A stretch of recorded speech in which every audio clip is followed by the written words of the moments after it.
A very good afternoon to everyone, and thank you for joining me, or rather for watching this clip. Welcome to my channel. My name is Faith Mkombe.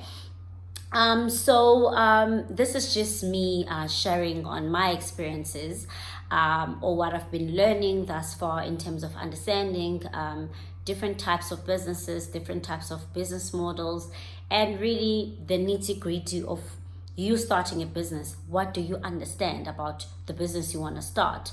What is it that you want to solve for? So just to recap, last time we spoke on what is a business model, and we did mention in terms of saying business model, basically, as long as you understand that it needs to create value, it needs to capture value, and it needs to communicate value both in your organization and also outside your organization. So today we're going deeper in basically understanding the value of a business model. So I came across another clip also that it was touching on business model tools. And then obviously it speaks on you knowing the difference between the strategy and also your business model. So it explains and says a strategy versus business model. What does strategy means? So strategy is basically you distinguishing in terms of how you want to position yourself in the market within the industry that you are in. And then with the business model, it's basically you now doing everything that's gonna enable you to execute your strategy. So then one will ask if so does this mean a business model comes first or strategy comes first? Well, there's no right or wrong answer. It depends really on the kind of business that you are in. Most cases, the strategy will come first before the business model. In some cases, it will be the other way around.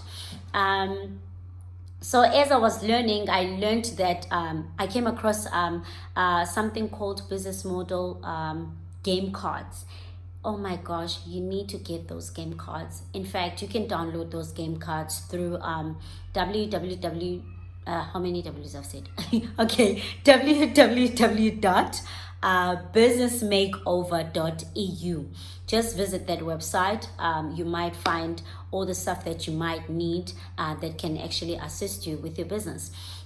So it has about, on that booklet that I downloaded, it has about plus minus 50 to 52 business model game cards. And it actually gets to tell you how then Netflix was able to position themselves, how IBM is able to position themselves, how Starbucks was able to position themselves. The list is endless, guys. How Google actually positioned themselves, how Alibaba, just to name a few. So it explains on e-commerce and all these other business models that are there. And you might find that, you might not even have to come up with a new business model, and just look what's there and see what can work for you, because at the end of the day, we're all trying to solve for one thing, which serve a human need, basically. So whether you offer a product or a service. So just to then obviously touch on the four game cards models that I came across, they mentioned obviously being one of them experience selling. And what do you mean by experience selling? It means obviously the kind of experience you create for your customers. You're creating that ambience when they come to your space with the product you are selling or service that you provide. It's basically you now giving that experience to your customers to make them feel that you actually value them. Then it speaks on cross-selling. So with cross-selling is when now you're practicing selling an additional product or service to what you already were selling, but it's just an additional. So now this means you give more. It's actually where now it'll create more revenue basically for your customers. In this way, more sales are done without you having to hustle in terms of now going out there researching for new customers. It saves you on cost and time consuming, because it's really time consuming in doing that. Then it speaks on dynamic pricing. Now with dynamic pricing is the pricing strategy where price is always needs to remain flexible. and also price may change depending on the changes in the within your competitors, and then obviously the customer demands being one of them, and all the other external factors. So these are the mechanism basically you always need to be aware of, constantly changing, or rather tracking and checking, so that you know how to position yourself. And then it speaks on collaborative production. Now, collaborative production, these are the sets where now you get ideas. It's idea sharing from different communities and users, where now you have to come up with the new model or new product that you can basically bring in, design a new product and bring into the market, but you collaborating obviously with different supporters from different platforms, because I believe there's a platform also called collaboration platform. So these are just the four elements, I will call it, of a business model cards. As I said, there are plenty, and they are able to help you in knowing how you can position yourself as an entrepreneur.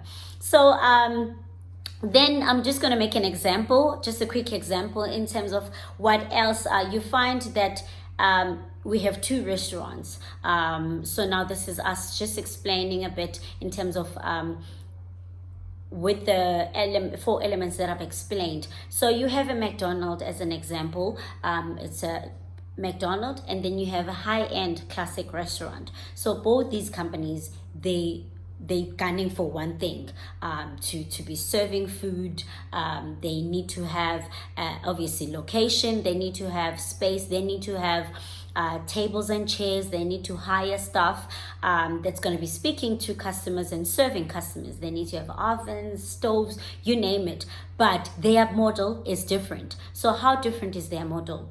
The model of a high-end a restaurant, for them it's basically high margins, and then a low volume in terms of the who they trying to attract in terms of their target market. And obviously they create that high-end experience for their consumers, which then benefits for them to actually charge the price that they want to charge. Whereas you get a McDonald's, then it focuses more on the volume of consumers, and then gets a lower margin, because with them they selling they need to have more volume of people that comes into their store, and obviously selling at a low cost. So their margin, it's a low margin, and it's targets a high volume of sales in that instance. So these are just a few examples, just the 2 examples in terms of the restaurant that I unpacked for you today. So please dig deep in finding more on business models, and like I said, I'll always come from time to time just to share on what I've learned and what stood out for me. And again, it might not work for everyone, but it might work for some. At the end of the day, whoever this speaks to, please do obviously engage with me. Put your comments at the bottom. Do suggest what other topics you'd like us to actually focus on and speak on, and then we can take it from there. So with